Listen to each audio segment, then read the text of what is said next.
Ein bisschen dünnflüssig, muss ich ehrlich sagen.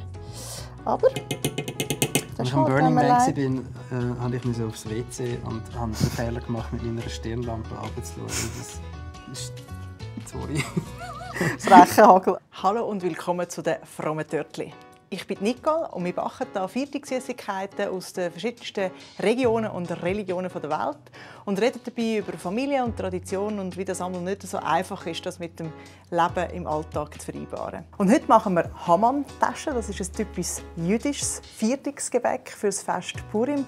Und wir backen das mit dem Thomas Meyer, Autor und Podcaster. Grüezi. Grüezi, willkommen in der Küche und vor allem berühmt für den Erfolgsroman rund um den Motti Wolkenbruch. Wir machen Hammam-Taschen. Das ist ein traditionelles jüdisches Gebäck, das ihr aber eigentlich gar nicht so gegessen habt zu Hause. Wir waren ja ein gemischter Haushalt.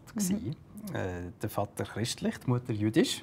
So hat es sowohl Weihnachten gegeben als auch Pessach. Aber Purim, wo es die Hammam-Taschen gibt, das haben wir nicht gefeiert. Also wir hatten die Vorgabe jüdisch und Gebäck. Und here we are. Das ist das jüdische Gebäck, genau. Aber dann schauen wir mal, was es da alles braucht. Und wir machen zuerst den Teig. Und für den Teig brauchen wir da Mehl. Dann haben wir ein bisschen Salz drin, Zucker, Vanillezucker und ein Eigelb, das trennen wir nachher noch. Und dann Butter ist also eigentlich ein klassischer Mürbeteig, den wir da machen. Und keine Angst, das müsst ihr euch nicht alles merken. Wir haben unser Rezept parat gemacht. Ihr findet es unten dran im Videobeschreibung. Sieht nicht sehr vegan aus. Nein, das ist es nicht. Oh. Kannst du Eier trennen? Ich habe vielleicht. Das ist jetzt gerade ein bisschen Risiko, aber probier doch mal. Ich trenne es da rein und nicht da, oder? Du trennst, schau jetzt mal, du trennst das Eiweiß und das Eigelb oder umgekehrt oder Zutaten da drin. Aber Salz gibt es nur eine Prise. Ups. Also die Frage ist beantwortet, ich kann das nicht. Nicht Eier trennen. Das ist aber im Fall schon privat. Nein, schau jetzt doch. Ja, Doch. grossartig. Schau jetzt. Das brauchen wir aber noch gar nicht, wenn wir noch auf die Seite. Und jetzt ist die Frage, wie fest willst du deine Hände dreckig machen? Sehr. Yes! Cool. Jetzt nehmen wir da die Butter rein. Schau, jetzt musst du da rein und dann einfach so ein bisschen Butter nehmen und so ein bisschen verdrücken. Ja. Aber du kannst ja mir schon ein bisschen erzählen, jüdische Mutter und ein reformierter Vater, gell? Ja. Also wie machst du das fest, dass du jüdisch bist? Ja, schau, es ist so. Wenn du eine jüdische Mutter hast, dann ist das einfach eine unumstößliche Tatsache, dass das A deine Mutter ist und dass du B zu dieser Gruppe Menschen gehörst, religiöse. Mit dem konnte ich nicht wirklich etwas anfangen. Ich habe nicht verstanden, was man da macht in diesem Gottesdienst. Ja. Das war dir auch ein bisschen langweilig, ja, ich gehört. Ja, ich habe Playmobil spannender gefunden. Wenn die Religion so fest keine Rolle spielt, könnte man meinen, dass das ganze Judentum keine Rolle spielt. Aber das ist überhaupt nicht so. Erstens, weil es halt wirklich eine Stammesgemeinschaft ist. Und zweitens, weil du halt einfach die ganze Zeit latent und manifest mit der Ausgrenzung konfrontiert bist. Religion hin oder her. Schau, jetzt tun wir da das Eigelb rein. Bist du jetzt zufrieden? Jetzt bin ich mega zufrieden. Schau mal, wie Ist das schön das krümelig so ist. aussehen? So muss es aussehen. So muss es aussehen. Es schmeckt schon sehr gut.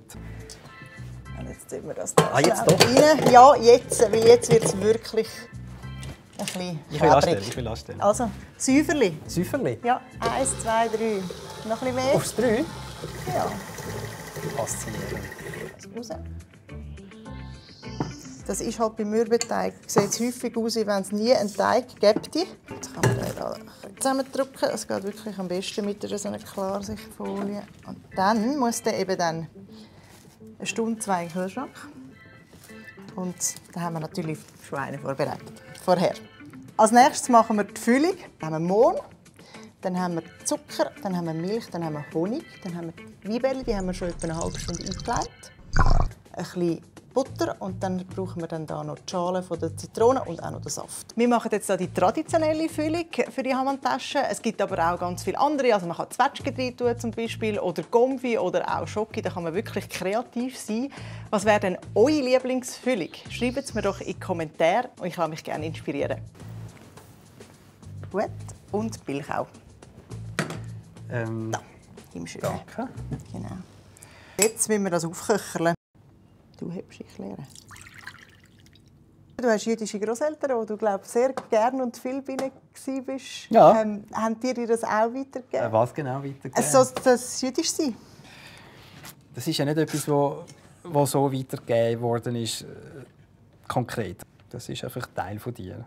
Aber ich merke, du bist ja jemand, der sehr gut mit der Sprache kann. Aber auch du, man kann es fast nicht, beschreiben. Nein, kann man nicht. Man könnte es jetzt schon an Faktoren festmachen, aber es ist einfach viel mehr als der nüchterne, konkrete Aspekt. Oder? Die Kollegen in der Schule, in der Primarschule, die haben nicht gewusst, dass ich jüdisch bin, aber sie haben die schlimmen Witze erzählt und das hat mir halt wehgetan.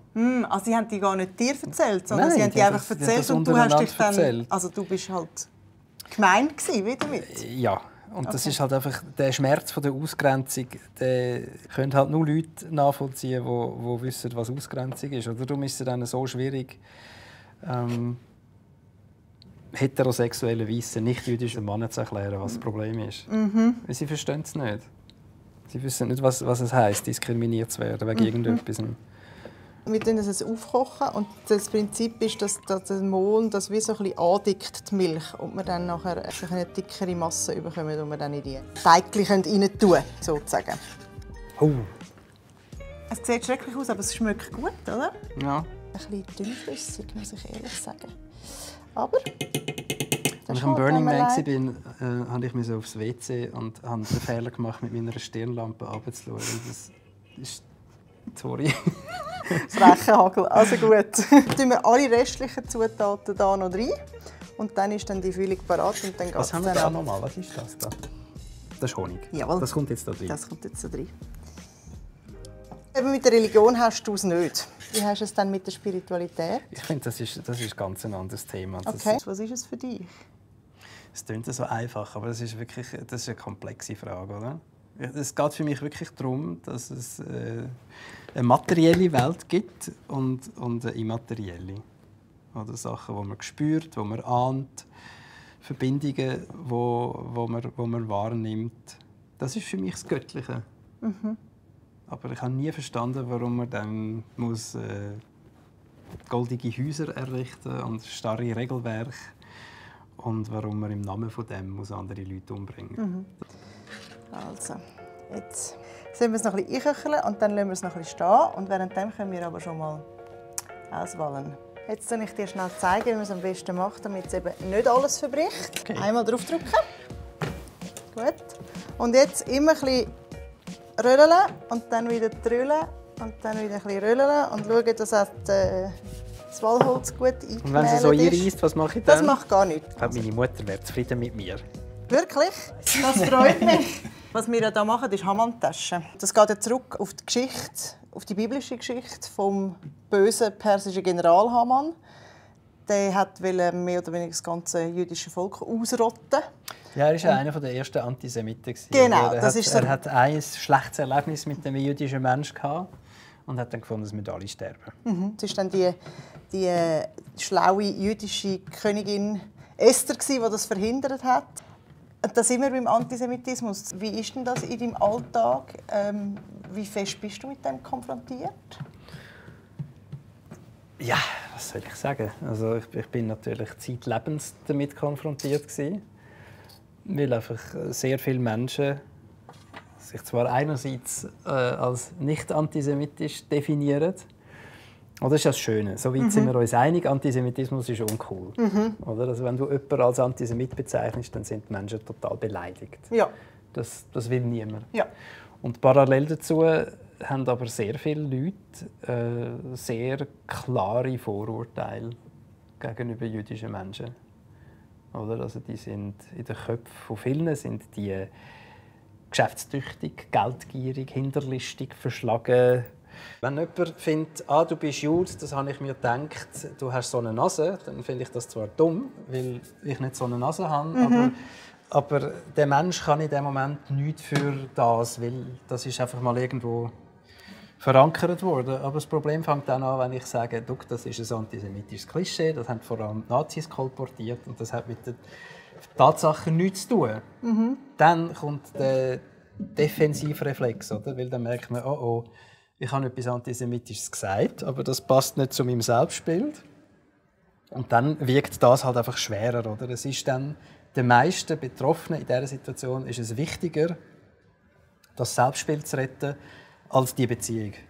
Und es gibt auch die positiven und die sind es eben gibt auch positive Vorurteile, Und dort wird es eben knifflig, oder? Also, wenn dann jemand sagt, ah, du bist jüdisch, ihr seid alle sehr gescheit oder lustig, dann aufzuzeigen, was die Funktionsweise ist, nämlich, dass da wieder eine Zuschreibung gemacht wird, die nichts mit dem Individuum zu tun hat, sondern mit der Idee vom Kollektiv.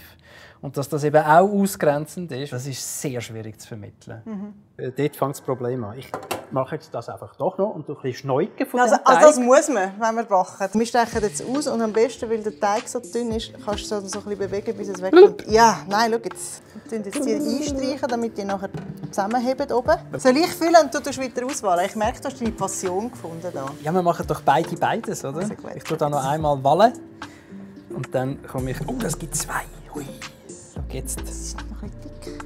Ja, das ist doch jetzt egal. Also, wir tun ein Häufchen mit. Und dann machen wir wie ein Dreieck. Und da zusammendrücken und voilà. da zusammendrücken. Und schon sieht es aus wie ein Hütchen. Also gut. Das ist das, wie ein Hut oder also Ohr sehe ich Which ehrlich gesagt auch comes to nicht so mind. ganz. Genau. Hast du dann Tipps? Also weißt, für mich, ich weiss, ich habe antisemitische Vorurteile in mir rein. Ich versuche mir die bewusst zu machen und dann... Ich glaube, das ist es im Fall schon. Ja, ganz ehrlich. Ich glaube, allein das, sich dabei verwutschen, dass man jetzt gerade eine Projektion veranstaltet hat. Und sich bewusst sein, dass das nichts mit dem Menschen zu tun hat, sondern mit der eigenen Prägung. Das ist ja schon alles. Einerseits habe ich ein Buch geschrieben, das heisst, ich glaube offenbar daran, dass man etwas ändern kann. Andererseits ist das natürlich weitgehend hoffnungslos. Ich finde es wichtig, dass man weiter darüber redet. Ich finde es auch wichtig, dass man gerade mit denen darüber redet, die finden, es ist schon genug darüber geredet worden. Dort ist es ja am wichtigsten, oder? Aber dort ist es auch am schwierigsten. Ich tue die in den Ofen. 10 Minuten sollen sie in den Ofen. Wir schauen aber zwischendurch schnell noch rein, wie denn das wird. Gut. Also, dann will ich das hier rausholen. Sieht gut aus. Also, sieht gut aus. Oh, schau, ein Ohr ist aufgegangen. Putzig. Ja. Putzig. Darf ich ein paar mit heimnehmen? Selbstverständlich. Schau, jetzt musst du aber zuerst noch schnell ein bisschen Puderzucker. Und bisschen Achtung, es ist heiß da nicht dran. Okay. Ah, so meinst du? Okay. Ja. Ah, so. Also ich tue einfach rein. Oh, schau jetzt. Nicht, es ist nicht so. Haben wir es kaputt gemacht? Ja, schau, weißt du, was wir machen? Ich glaube, du machst das so. Aber ich esse das. Deal. Zum Abschluss, was bedeutet es denn für dich, Teil dieser jüdischen Gemeinschaft zu sein? Ja, das bedeutet mir doch trotz allem sehr viel. Es bedeutet mir viel zu wissen, dass das so weit zurückreicht. Über meine Mutter und meine Großeltern und dann ihre Eltern in Russland und Polen und dann ihre Eltern und. Das ist schon erhebend. Und es bedeutet mir auch viel, wenn ich da in dem Jerusalem an der Klagermauer stehe, dann spürst du es natürlich schon auch. Es ist wie so ein Geruch oder so ein Flämmchen, sage ich jetzt mal. Und das ist einem schon viel wert. Durchaus. Also ich will nicht auf das verzichten. Und es geht ja eben so weit, dass ich dann sage, ja, wir machen eine jüdische Kochsendung. Ja gut. Bist du zufrieden? Wir haben es noch nicht probiert. Wir haben es noch nicht probiert. Also, jetzt ist die Frage, wollen ihr alle probieren? Wagen das schon, sie sind noch ein bisschen warm. Du darfst zuerst auswählen. Danke, ich nehme auch, wie gesagt. Also, man muss es so ein bisschen so heben, dass nicht alles rausgeht. Ist okay? Sehr gut. Das kann ich essen. Ich nicht. Kann ich nicht. Und vor allem hat man nachher den ganzen Mohn in der Zähne, einfach zum Sagen. Und? Gut. Alle sind so erstaunt. Jetzt hoffe ich natürlich, ihr habt Hunger bekommen und vor allem Lust zum Nachbacken. Bevor ihr aber in die Küche abdüset, lasst uns doch ein Like da und abonniert den Kanal.